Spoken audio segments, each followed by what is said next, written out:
right, now we're going to look at midpoint formula. And midpoint formula doesn't have anything complicated like square root symbols and things like that, which is nice.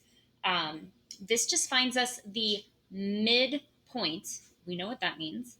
The middle position between the two endpoints that we're given. So if we're given a line segment on a graph, and I want to find out where exactly the midpoint between my two endpoints is.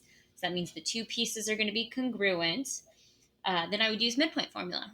And it's very simple. Midpoint formula tells us if we have 2 points, so x1, y1, and x2, y2, then it's going to give us an ordered pair, which is nice. So we're going to take our x's and add them together, and then divide by 2. We're going to take our y's, add them together, and divide by 2. And that'll give us our midpoint. Very short and simple. So let's take a look at an example here. We've got -6, 3, and 1, -1. So you can label these if you'd like. Does not matter to me. Just keep them straight, which one belongs with what. So I'm going to take my x's, -6 plus 1, and divide by 2. And I'm going to take my y's, 3 plus a -1, which is 3 minus 1, and divide by 2.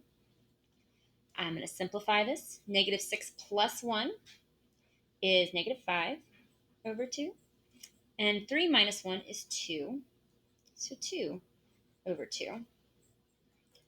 -5 over 2 is the same as saying 2.5. And 2 divided by 2 is 1.